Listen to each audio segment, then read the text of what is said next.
Os melhores contos. Produção, edição e apresentação, Agnello Fedel. Toda semana um novo conto e informações sobre o seu autor.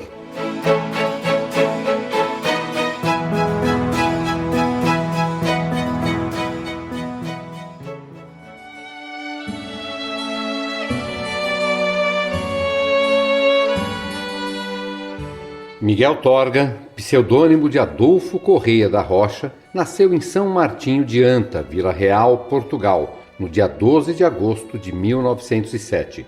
De família humilde, com 10 anos, foi para a cidade do Porto trabalhar na casa de familiares. Foi porteiro, moço de recados, regava o jardim, limpava a escadaria.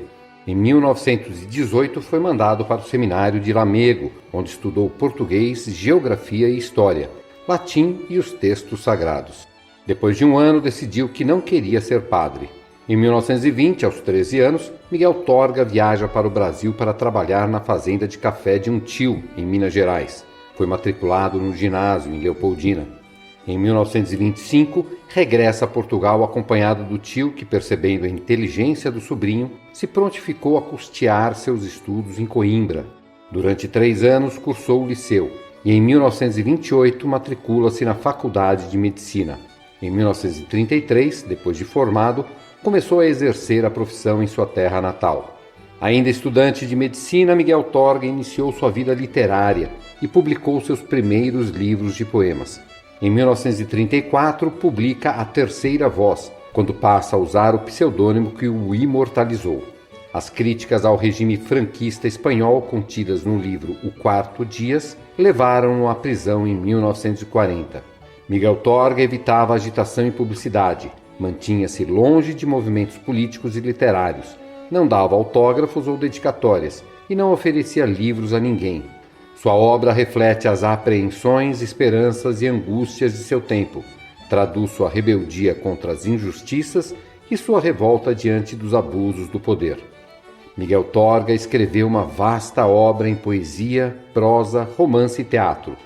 Teve seus livros traduzidos para diversas línguas e foi por várias vezes candidato ao Prêmio Nobel de Literatura. De Miguel Torga, Natal. De sacola e bordão, o velho Garrinchas fazia os possíveis por se aproximar da terra. A necessidade levara-o longe demais. Pedir é um triste ofício, e pedir em Lourosa pior. Ninguém dá nada. Tenha paciência, Deus o favoreça. Hoje não pode ser. E beba um desgraçado água dos ribeiros e coma pedras. Por isso que remédio, se não alargar os horizontes e estender a mão à caridade de gente desconhecida, que ao menos se envergonhasse de negar uma côdea a um homem a meio do Padre Nosso. Sim, rezava, quando batia a qualquer porta. Gostavam, lá se tinha fé na oração. Isso era outra conversa. As boas ações é que nos salvam. Não se entra no céu com ladainhas, tirassem daí o sentido. A coisa fia mais fino. Mas enfim, segue-se que só dando ao canelo por muito largo conseguia viver. E ali vinha de mais uma dessas romarias, bem escusadas se o mundo fosse de outra maneira. Muito embora trouxesse 10 réis no bolso e o bornal cheio, o certo é que já lhe custava arrastar as pernas. Podia realmente ter ficado em Loivos. Dormia e no dia seguinte, de manhãzinha, punha-se a caminho. Mas que metera-se-lhe em cabeça consoar a manjedoura nativa. E a verdade é que nem casa nem família o esperavam. Todo o calor possível seria o do forno do povo, permanentemente escancarado à pobreza. Em todo caso, sempre era passar a noite santa debaixo de telhas conhecidas, na modorra de um borralho de estevas e gestas familiares, a respirar o perfume a pão fresco da última cozedura. Essa regalia ao menos dava a Lourosa aos desamparados. Encher-lhes a barriga, não. Agora, albergar o corpo e matar o sono naquele santuário coletivo da fome podiam. O problema estava em chegar lá. O raio da serra nunca mais acabava e sentia-se cansado. 75 anos, parecendo que não é um grande carrego. Ainda por cima, atrasara-se na jornada em feitais. Deram uma volta ao lugarejo, as bichas pegaram, a coisa começou a render e esqueceu-se das horas. Quando foi a dar conta, passava das 4. E como anoitecia cedo, não havia outro remédio senão ir agora a mata-cavalos, a correr contra o tempo e contra a idade, com o coração a refilar. Aflito, batia-lhe na taipa do peito, a pedir misericórdia. Tivesse paciência. O remédio era andar para diante. E o pior de tudo é que começava a nevar. Pela amostra parecia coisa ligeira, mas vamos ao caso que pegasse a valer? Bem, um pobre já está acostumado a quantas tropelias a sorte quer. Ele então, se fosse a queixar-se, cada desconsideração do destino valia-lhe o bom feitio. Viesse o que viesse, recebia tudo com a mesma cara. Aborrecer-se para quê? Não lucrava nada. Chamavam-lhe filósofo. Areias, queriam dizer. Importava-lhe lá. E caía. O algodão em ramal caía, sim senhor. Bonito. Felizmente que a senhora dos prazeres ficava perto. Se a brincadeira continuasse, olha, dormia no cabido. O que é, sendo assim, adeus, noite de Natal em Lourosa. Apressou-se mais o passo, fez ouvidos de mercador à fadiga e foi rompendo a chuva de pétalas. Rico panorama. Com patorras de elefante branco como um moleiro, ao cabo de meia hora de caminho, chegou ao adro da ermida. À volta não se enxergava um palmo sequer de chão descoberto. Caiados, os penedos lembravam penitentes. Não havia que ver, nem pensar noutro pouso, e dar graças. Entrou no alpendre, encostou o pau à parede, arreou o alforge, sacudiu-se e só então reparou que a porta da capela estava apenas encostada. Ou fora esquecimento ou alguma alma pecadora forçara a fechadura. Vá lá, do mal ao menor. Em caso de necessidade, podia entrar e abrigar-se dentro. Assunto a resolver na ocasião devida. Para já a fogueira que ia fazer tinha de ser cá fora. O diabo era arranjar lenha.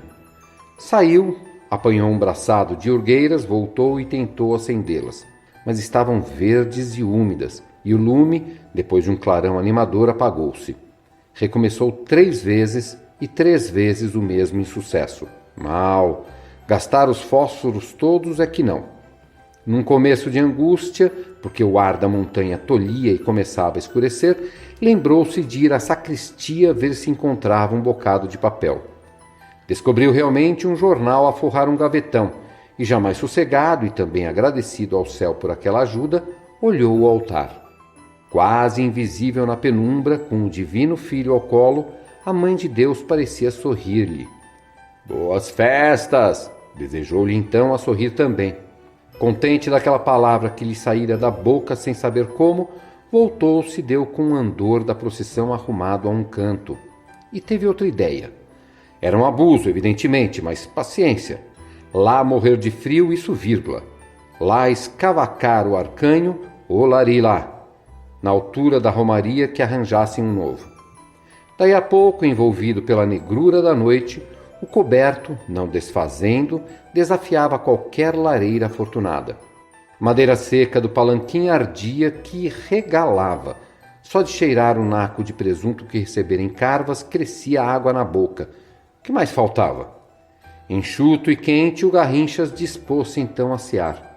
Tirou a navalha do bolso, cortou um pedaço de broa e uma fatia de febra e sentou-se.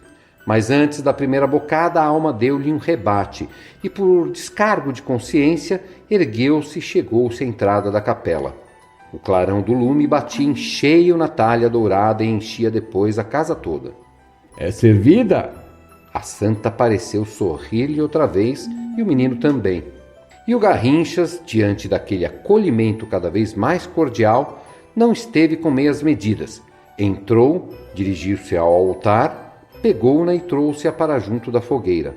Consoamos aqui os 3, disse com a pureza e ironia de um patriarca. A senhora faz de quem é, o pequeno a mesma coisa. E eu, embora indigno, claro, faço de São José. Vocês ouviram Natal, de Miguel Torga.